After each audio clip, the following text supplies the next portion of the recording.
Pretty cool, huh? You can even load in the IPCC RCP scenarios and see what assumptions they made. Here's a snapshot of RCP 2.6, which keeps our temperature below 2 degrees C. And if you look at the fossil fuel consumption, it's at medium high, and the renewables at a low level. How can this be? Well, here's the answer. Look in the middle lower part of the screen. They have carbon capture and sequestration set at very high. Let's see what happens when we knock that down, because we just don't believe that CCS is really going to happen. Boom, the temperature goes way up. So to get it back down, we can ramp up the renewables, or go all vegetarian, or only take Skype vacations.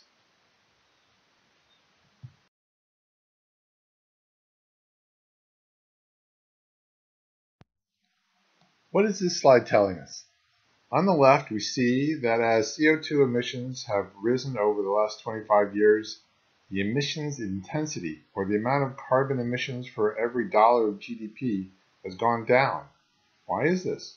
The right side of the chart shows that while emissions have started to slant down in developed countries, the US and Europe, the emerging economies are trending up, but their economies are growing even faster. Another way to interpret this is they are burning fossil fuels more efficiently, generating more GDP dollars per CO2 emissions than we are. A small consolation on a heating planet. And remember that the downturn in China did not really happen.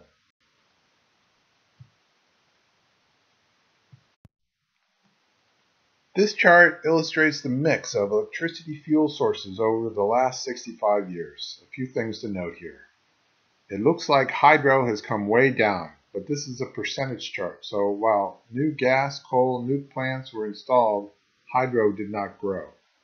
Clearly, gas and renewables are replacing coal. That's a good thing. But as nuke and coal plants are retired, we need them to be replaced with renewables, not gas. The low price of gas makes it a dangerous choice. You can see the trend. This is the crossroads. Do we reach for the candy or the broccoli? Remember this article in Scientific American in 2010? I do. I remember picking up the magazine at an airport and reading about the bridge fuel to a low-carbon future. Sounds good. But there were some very big assumptions in this article. One, they assumed that what will drive the energy market to low carbon is putting a price on carbon, either a carbon tax, cap and trade, or whatever. The industry will transition due to the economics of internalizing the costs of CO2 pollution. And two, the fossil fuel industry will figure out carbon capture. Anyone want to bet the future of the planet on that science experiment? This chart from the Rocky Mountain Institute represents the mix of energy that we want the future to look like. Drop coal and oil and maintain current levels of nuke and gas while we increase renewables and efficiency. I believe the efficient technologies depicted here is about generating and storing energy close to where it is used. Distributed versus centralized power distribution, smart and microgrids, battery walls, hydro lifting, new chemical storage technologies, and of course efficient energy users. Lights, heating and cooling, transportation. I like this chart because it advocates replacing fossil fuels with renewables and efficiency initiatives. There is no bump in natural gas in the short term, which is where we are headed per the last slide. How do we change this trend? Here are three graphs showing the general price curve of solar, wind, and natural gas products. Which technology would you invest in if you were a municipality, an educational institute, a manufacturing business, or even a homeowner? Here's an example of a big investment in natural gas infrastructure that is happening in Pennsylvania, the Mariner East pipelines. A huge project crossing 17 counties, 2,700 properties, 581 wetlands, and 1,200 streams. Sunoco Logistics plans to invest about $3 billion in the project, including the expansion of refineries at Marcus Hook. Sunoco projects there will be 30,000 workers contributing to the construction of 3 pipelines and 300 to 400 permanent jobs created and generate $100 to $150 million of economic impact for Pennsylvania. The greenhouse gas that will result from the additional 70,000 barrels of natural gas liquids products transported per day is about, a really big number. The point is, it's much more than what would be emitted if we just retire the existing coal plants and replace them with renewables and efficiency. Tesla's Gigafactory in Nevada, on the other hand, is a really big investment, both private and public, in the form of tax incentives. Generates lots of jobs, requires no property loss due to eminent domain, and ultimately produced 500,000 to 1 million Tesla cars and power walls per year. 1 million cars per year. That's a game-changing technology. Ramped up and real. The Gigafactory 1 opened in July, at least the first part, just 1/7 of the full factory envisioned, which will be up and running by 2020. We are lucky that Elon Musk has the vision and the money to take on a project like this. Sunoco has the money, but not the vision. Battery technology is the enabler for utility-scale renewable power. Wind and solar combined with energy storage equals a reliable energy solution. What role should our state and federal government play in pushing for this transition? In addition to being a cheerleader, advising and providing money for research, here are 4 examples of proactive energy policy. 1. A carbon fee and dividend as proposed by the Citizens Climate Lobby. The chart predicts how many jobs will be created by the dividend.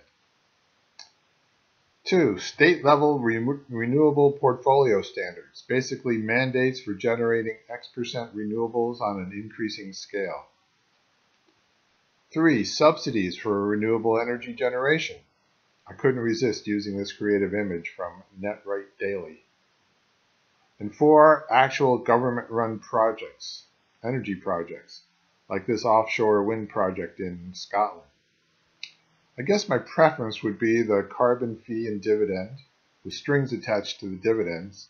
A national formula creates a level playing field and a predictable business climate. Energy companies will invest in renewable technologies if they would make more money from doing that rather than extracting fossil fuels, period. But I'm in favor of all these approaches. Do it all. Hurry up. Probably what makes sense for offshore wind thing is for the government to help build offshore grid and connections to the mainland and take care of the permitting stuff. Let the energy companies build the turbines and sell the energy. No need to spend time talking about the need and benefits of energy storage, right? Energy storage, either centralized or distributed, along with smart grids and meters, will allow variable energy sources like wind and solar and tidal to be used as reliable energy sources.